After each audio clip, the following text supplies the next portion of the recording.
Hola, soy Juan Carlos Beamín y esto es Conversemos de Astronomía. Episodio final sobre materia oscura, y en esta última entrevista de esta serie que quedará inconclusa, en parte porque hasta la fecha del estreno de este podcast seguimos sin descubrir qué es la materia oscura. Pero tendremos la oportunidad de escuchar de primera mano de uno de los astrofísicos más influyentes en el estudio y caracterización de la materia oscura. Hoy escucharemos cómo se condensan casi 4 décadas de estudios de frontera de uno de los temas más fascinantes y abiertos de la ciencia contemporánea. Si esta es la primera vez que escuchas el podcast, quizás debas escuchar al menos los primeros 2 episodios sobre materia oscura para tener una idea de varios conceptos que usaremos durante la conversación. Con esto ya estás listo y prepara tu cerebro e imaginación para ver el universo como nunca lo habías hecho. Y recuerda suscribirte y dejar tu calificación y opinión de este podcast, así podré seguir creando este contenido y compartirlo de forma gratuita.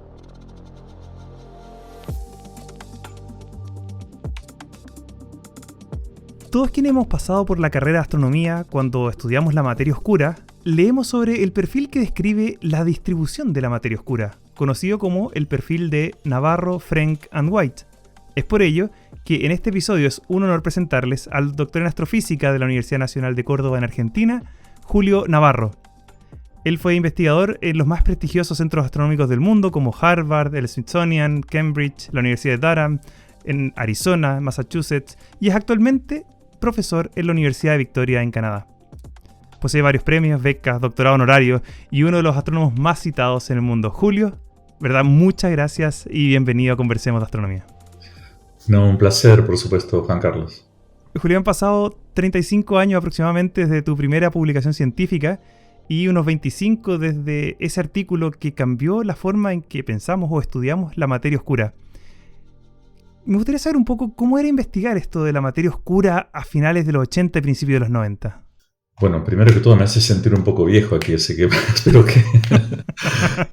Claro, 35 me parece ya que al fondo del fin del mundo. Pero tienes razón, o sea, han pasado muchos años y en esa época creo, lo que más recuerdo es que aunque la materia oscura ya era algo que era bastante establecido dentro del ámbito astronómico, los físicos, sobre todo los físicos teóricos, los físicos de partículas, estaban bastante menos convencidos y no veían que esto fuera algo más significativo que algún debate entre astrónomos, así, qué sé yo, bastante de poco alcance. Pero creo que desde ese momento, los 80, 90, sobre todo con el avance de la cosmología, creo que empezó a quedar claro de que algo faltaba en el entendimiento de las partículas elementales, por ejemplo, que es lo que estudian los físicos, y nuestro entendimiento de la cosmología en general. ¿Qué tiene que ver eso con el universo? Y así es como los grandes baches que hoy llamamos materia oscura o energía oscura fueron quedando más claros, y creo que eso es lo que ha cambiado bastante desde ese momento. En vez de ser solamente una cosa que como que a los astrónomos les importaba, empezó a ser básicamente lo que es ahora. La materia oscura es básicamente, y junto con la energía oscura, el desafío intelectual básicamente que define nuestra generación de científicos. Sin duda es lo que nos está marcando, por así decirlo. El que resuelva esto son Nobeles y probablemente otros 100 años de investigación posterior.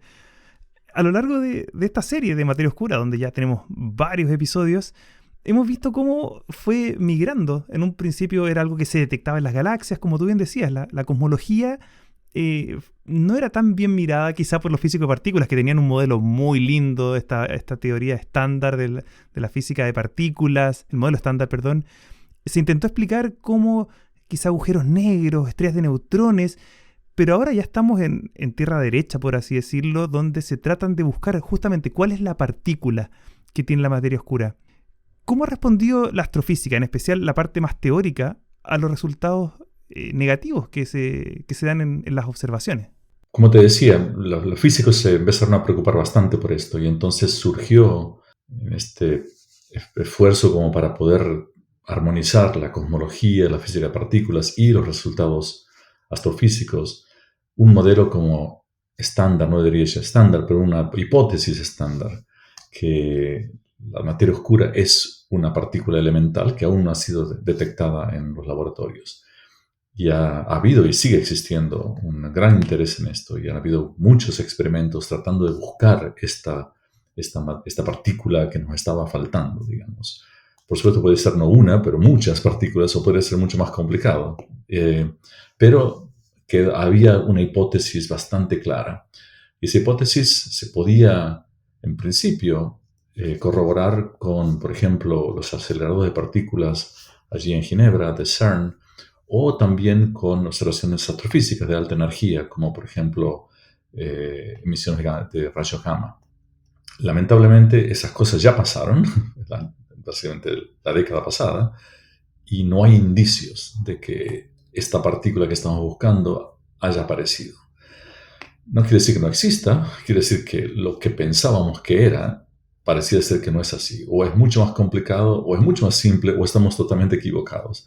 Así que estamos como en una encrucijada ahora, en la cual no hay un modelo así de partícula de materia oscura que sea el que acumula el consenso de la comunidad. Creo que hay muchos modelos y todos tienen más o menos algunos defectos y algunas virtudes. Y no queda claro cuál es el futuro de esto, ¿no? Pero bueno, eso por supuesto también es, de toda dificultad sale una oportunidad, ¿no? Y esta es la oportunidad de ser un poco más creativos, de pensar que tal vez puede haber otras cosas, y hay cientos y cientos de papers escritos todos los años acerca de posibilidades de materia oscura, alternativas a materia oscura. Y todo eso me parece que ha como sacudido bastante el árbol así intelectual de la física de partículas, sobre todo, y le ha hecho bien, me parece. Desde el punto de vista astrofísico, terminando tu pregunta, creo que la astronomía, entre todo astrofísica, si queremos llamarla así, es básicamente la única arma que tenemos por el momento, la única herramienta que tenemos para detectar la materia oscura. Es la única forma que podemos detectarla, estudiarla, mirarla. Ahora hemos aprendido bastante a través de, por ejemplo, estudios de curvas de rotación, de galaxias espirales, de los movimientos de las estrellas en el halo de nuestra propia galaxia, la Vía Láctea, y otras galaxias, a través de los estudios de lentes gravitacionales, por ejemplo, y a través de estudios de cosmología también, cuando estudiamos, por ejemplo, el fondo de radiación cósmica, cuyas propiedades no podemos entender sin esta contribución de la materia oscura. Así que la astronomía, la astrofísica, es la única herramienta que tenemos por el momento para estudiar materia oscura. Ojalá que eso cambie y que se detecte en algún laboratorio, por ejemplo, o en alguna otra forma, y se puede estudiar mejor. Pero por el momento es nuestra única ventana, digamos, entre este mundo fascinante de la materia oscura. Eso que mencionas es interesante porque uno dice, bueno, estamos buscando algo microscópico en lo macroscópico, digamos. Tenemos que observar una galaxia entera rotando, o cómo se curva la luz con un cúmulo de galaxias, o cómo se mueven estas galaxias, lo cual es súper fascinante. Y ahí va un poco más una de las preguntas que tenía era, bueno, ustedes plantearon un modelo, por así decirlo, una ecuación matemática que describe cómo se distribuye esta materia oscura. Y ahora hablas también que existen muchos otros modelos. Es decir, que esto ha cambiado desde a finales de los 90. ¿Y qué diferencias tienen entre los modelos favoritos que se están barajando hoy día para explicar qué sería esta materia oscura? Creo que aunque hay muchas posibilidades para esta materia oscura, las consecuencias macroscópicas, como le llamabas tú, están bastante bien establecidas porque, como te decía, tenemos estas observaciones. Ya hemos observado muchas galaxias espirales, muchas galaxias elípticas, muchos cúmulos de galaxias. Sabemos bastante. Sabemos que la forma en que la materia oscura se aglomera, por decirlo de alguna forma, en halos que después rodean galaxias, rodean cúmulos de galaxias, es muy parecido a lo que estudiamos, como decías tú, hace millones de años, ¿no? 25 años, ¿no? Se parece mucho a eso. Puede haber algún detalle que no funcione, alguna cosa más cosmética que tal vez en esta galaxia funciona mejor que en otra, pero en general se parece mucho al modelo que estudiamos en ese momento, que aún sigue siendo el más aceptado, que se llama el modelo de materia oscura fría. Un poco más complicado explicar qué es eso, pero bueno, eso. Así que creo que todos estos modelos son más no de refutar la evidencia astrofísica, que me parece que es bastante estable y bien robusta, sino de cómo hacer que esa evidencia después se traslade o se traduzca en el entendimiento de, por ejemplo, alguna interacción débil entre partículas, o una nueva interacción, o un portal, por ejemplo, a un mundo de materia oscura en el que puede ser tan complicado como nuestro mundo de materia luminosa, por ejemplo. Todas esas cosas son las que la gente está pensando, pero siempre tratando de decir, bueno, las cosas que no podemos tocar es la evidencia astrofísica, que sigue siendo la única evidencia empírica que tenemos, la única forma, como te decía antes, de estudiar la materia oscura. Tú mencionaste dos cosas que yo creo que dan literalmente para escribir libros de ciencia ficción al respecto y que me gustaría poder quizá ahondar un poquitito en ellas, porque mencionas por un lado esto de la materia oscura fría y caliente, te voy a preguntar en un segundo más, pero después mencionaste puede haber un mundo de materia oscura así como el de nosotros. ¿Quiere decir esto que podrían existir estructuras de materia oscura como por ejemplo las galaxias que vemos, las estrellas que vemos o planetas de materia oscura? ¿Podría existir algo así en nuestro universo? En principio, sí. O sea, como no sabemos, empecemos así, como no sabemos qué es lo que es, casi todas las cosas que uno pueda imaginarse son permitidas, casi todas, porque no todas, algunas cosas no. Siempre que estemos aferrados a, como te decía, a estos resultados astrofísicos que ya están bastante robustos. Pero, por ejemplo, ¿qué pasa microscópicamente? Si es una partícula, ¿cómo interacciona esa partícula con las otras partículas? Le llamamos oscura a la materia porque no interacciona con la luz, por Ujú. ejemplo. Eh, pero, ¿qué quiere decir eso? Quiere decir que no interacciona para nada con la luz, que no tiene ningún tipo de interacción. O que se interacciona con la luz de alguna otra manera, por ejemplo. Por ejemplo, puede haber que haya fotones, las partículas de luz, pero que sean oscuros. Por ejemplo, ese es un modelo que la gente, es bastante reciente, que la gente le interesa mucho. Podría ser la materia oscura hecha de fotones oscuros, por ejemplo, los cuales no, o sea, existen y producen energía y producen gravedad, pero no interaccionan con la luz. O puede ser que la materia oscura sea una partícula que tenga interacción con algún tipo de interacción, por ejemplo, débil con las partículas elementales que conocemos y que tenga otro tipo de interacciones. Puede, así como hay electrones y protones y quarks y cosas así en el mundo visible, puede que haya electrones oscuros, protones oscuros. ¿Por qué no podría tener la materia oscura estructura de ese tipo? ¿Por qué no podría tener su carga eléctrica oscura, por ejemplo, decir algo? O sea, si uno se pone a pensar en estas cosas, todo eso no está de ninguna manera descartado, ¿no? Podría ser, podría ser.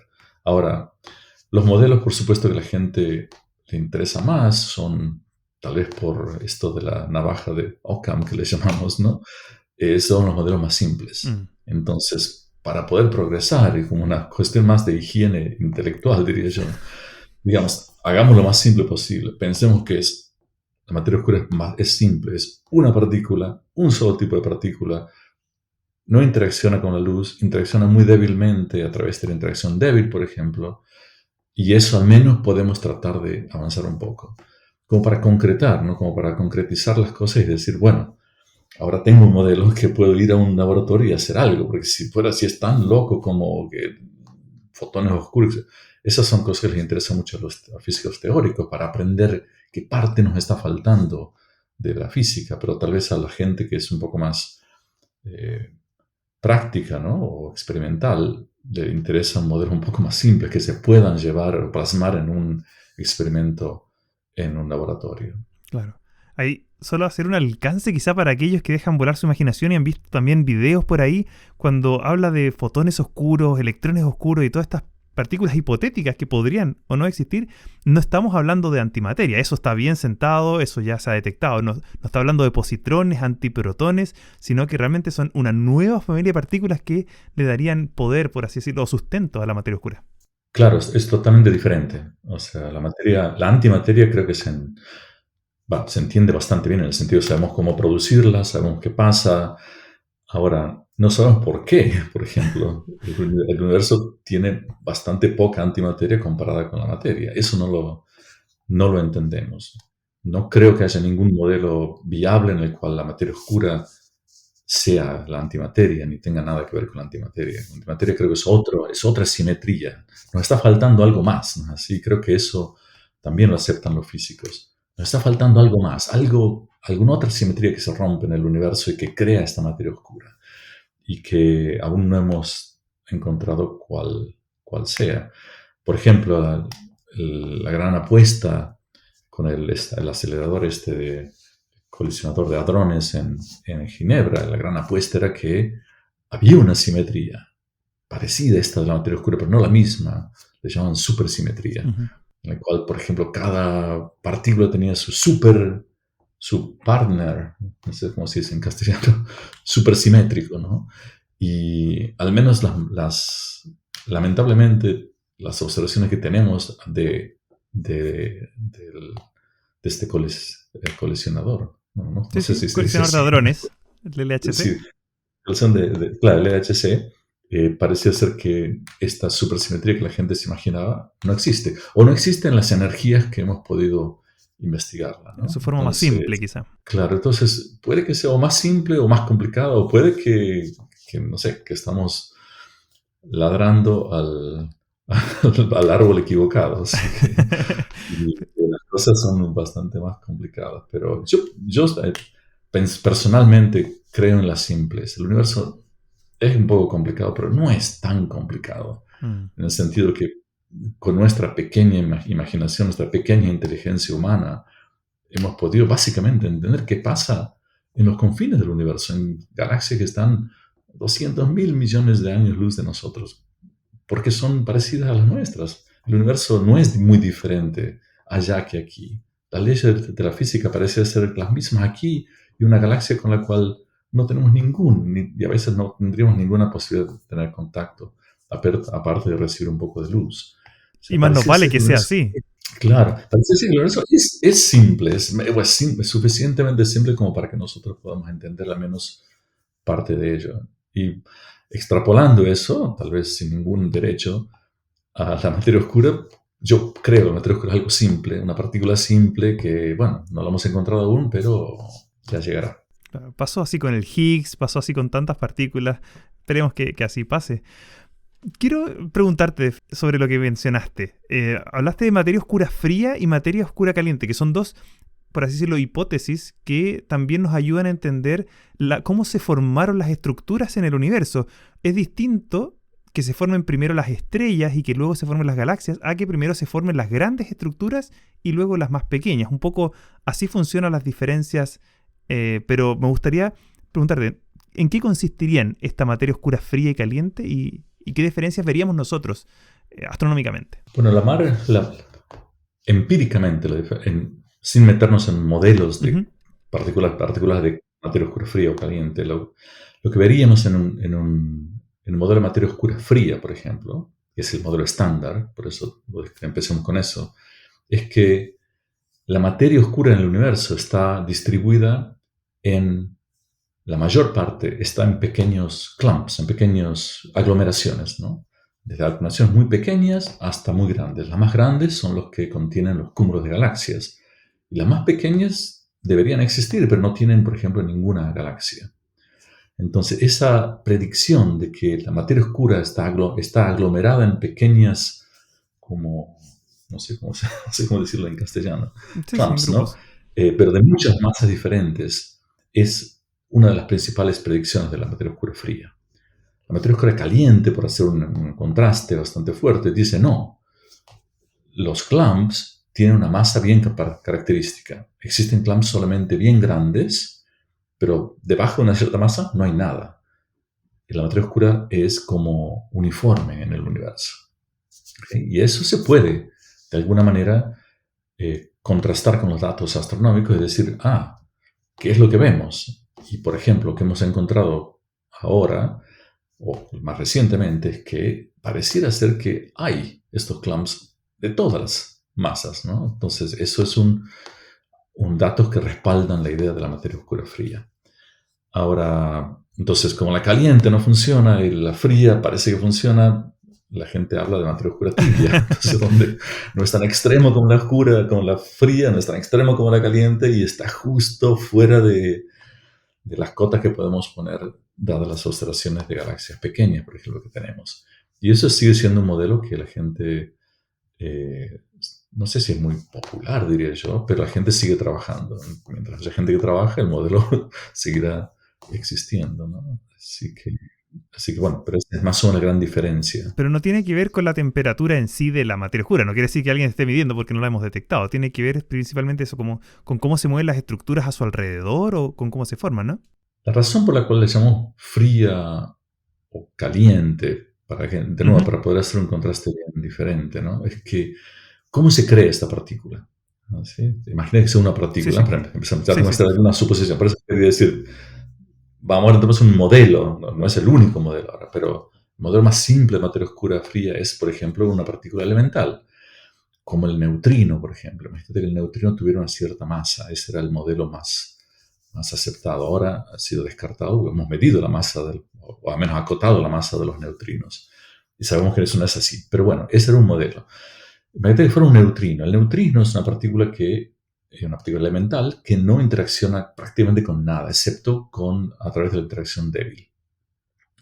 Entonces, cuando se produce, así cerca del Big Bang, ¿no? muy atrás en el tiempo, se produce esa partícula, como no interacciona con nada, se produce de una manera que llamamos relativista. Se mueve a una velocidad casi tan alta como la velocidad de la luz.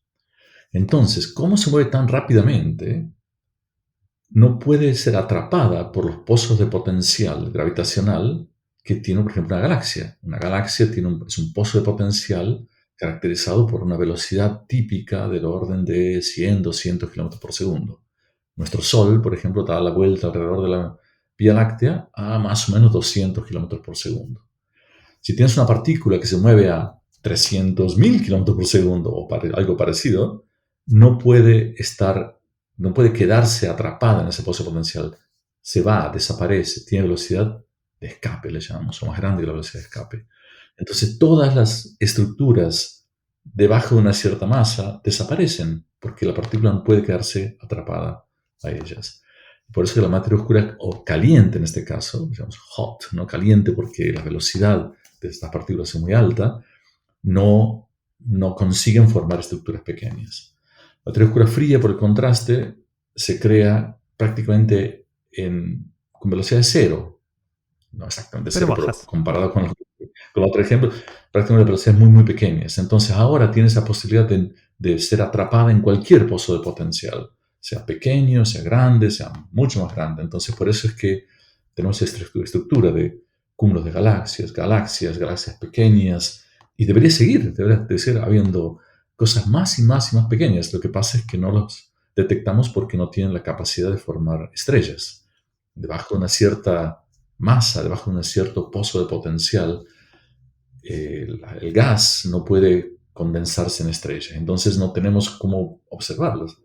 El universo que pensamos, la gente que cree en materia oscura fría o que la tiene como modelo favorito, que por ejemplo nuestra misma Vía Láctea está llena de cientos de miles de pequeños clumps de materia oscura que se están moviendo y que no tienen gas, no tienen estrellas. Entonces la única forma de detectarlos es indirectamente, y bueno, eso es toda una gran área de la astrofísica, ¿no? Es increíble. Yo, de verdad, llevamos, bueno, aparte de mis estudios previos en astronomía, pero ya en esta serie donde llevamos más de 10 episodios hablando de esto y siguen apareciendo cosas que nos dejan un poco boquiabiertos, imagino también a quienes están escuchando, porque es como cientos, si no miles de científicos por todo el mundo están tratando de darle respuesta a esto. Se han sumado también otros miles de físicos y seguimos ahí con un problema, probablemente el problema en física moderna más importante por resolver. Y quiero referirme a lo que hablamos un poquito en el episodio anterior. Existen algunas ideas que mencionan, bueno, si no ha costado tanto encontrarla, quizá la materia oscura no existe, y fue justamente lo que hablamos. Modelos de dinámica modificada, ¿cierto? Modelos lo sé en inglés también, Modified Newtonian Dynamics, gravedad modificada, básicamente. Como uno de los principales investigadores en materia oscura, ¿qué te parecen que se exploren estas distintas alternativas que van en contra de lo que dice todo las observaciones, tanto astronómicas como físicas, que se están haciendo? Bueno, desde el punto de vista epistemológico, siempre me parece muy bien. Me parece muy bien que la gente sea creativa, que la gente estudie cosas tan diferentes como el establishment, ¿no? Como el mainstream. Ahora, para competir con el mainstream, para competir con las ideas ya más establecidas, por supuesto, tiene que ser una idea o muy buena o tan novedosa que atraiga el interés, ¿no? De la gente que ha trabajado en esto y que trabaja en esto todos los días. Creo que en particular las ideas de las teorías de gravedad modificada no han sido desarrolladas a un punto en el cual, por ejemplo, sean comparables con las teorías, por ejemplo, de Einstein, ¿no? De la relatividad general, que es lo que usamos nosotros como nuestra base. Y entonces, como no han sido desarrolladas muy bien todavía, tal vez sean desarrolladas en el futuro mejor, la gente no les presta demasiada atención. O sea, hay cosas que pueden predecir o algunos tipos de sistematicidades bueno, que las motiva a la gente que estudia estas cosas, pero en general no son consideradas rivales a teorías mucho más completas, diría yo, mucho más predictivas, como por ejemplo la relatividad general o esas teorías de materia oscura fría, ese tipo de cosas. Así que yo no trabajo en eso en particular. Me parece muy bien que la gente trabaje en esto, me parece muy bien que la gente trabaje en lo que quiera. La ciencia es así, la ciencia es democrática. Si tienes una buena idea, esa idea, una idea, esperemos que, bueno, sea adoptada y sea elaborada más por los demás, ¿no? Pero me parece muy bien que la gente trabaje en eso. Ahora, yo en particular no soy un gran fan de ese tipo de teorías. Me parece que la teoría de materia oscura fría es, por el momento, muy exitosa, explica prácticamente todo lo que vemos desde el punto de vista astrofísico. Y creo que lo único que falta, en verdad, para darle la puntada final es encontrar qué es esta partícula, esta partícula que estamos buscando, encontrar qué es. Hasta que no hagamos eso, esta teoría, que puede ser muy exitosa, sigue siendo incompleta. Pero como son todas las teorías en la física y en la astrofísica, siempre van a ser incompletas. Una vez que encontremos esta partícula, nos preguntaremos qué pasa con la otra partícula, o con su antipartícula, Claro. o la partícula oscura. O sea, siempre vamos a estar en esto. O sea, es como estar en una cremallera, un tren de cremallera que sigue andando, ¿no? Pero eso es también una de las cosas lindas de la ciencia, que siempre se está desafiando con nuevas observaciones, con nuevos modelos. Y en este sentido, quizá proyectando en los próximos mediano y largo plazo, ¿cuál crees tú que sean las principales oportunidades y desafíos relacionados con las investigaciones en materia oscura desde las observaciones con los grandes telescopios? Acá en Chile tenemos excelentes telescopios para verlo, también se están lanzando algunos al espacio, y también desde el punto de vista teórico o de simulaciones computacionales, quizás si quieres agregar. Creo que la culminación, por ejemplo, de estos experimentos que la gente está haciendo básicamente en minas, ¿no? Debajo de la tierra, tratando de buscar que haya algún indicio de que existe una partícula que está colisionando con átomos o con neutrones o cosas así. Es tal vez una de las esperanzas que tenemos de tener un indicio bien claro y físico de que esto es verdad, de que esta idea de que es una partícula elemental que aún no hemos descubierto sea verdad. Esa es una posibilidad. Hay muchos experimentos todavía en eso. La otra posibilidad es, como decíamos, los aceleradores de partículas, que siempre va a haber uno más, que uno puede encontrar, tal vez no la materia oscura directamente, pero encontrar qué es lo que nos está faltando, qué simetría, como decíamos antes, es la simetría nueva que se rompe, que da lugar a la posibilidad de la existencia de esas otras partículas. Otra posibilidad es, por ejemplo, la física de los neutrinos. Los neutrinos son partículas que se parecen mucho a la materia oscura, en el sentido de que no interaccionan con la luz, por Y ejemplo. tienen masa, Eh, aunque sea pequeñita. y tienen masa, tienen aparentemente muy poca masa para ser la materia oscura, pero tienen las propiedades que uno quiere. Entonces, puede que si uno...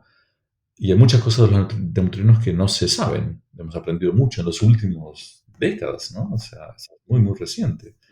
O sea, el último premio Nobel, aquí en uno de los últimos premios Nobel en Canadá, fue para Art McDonald, que fue uno de los que descubrió, por ejemplo, la transmutación de neutrinos de un tipo a otro, que es lo que nos dice que tienen Que masa, cambian de ¿no? sabor al cuando cruzan la Eh, Tierra.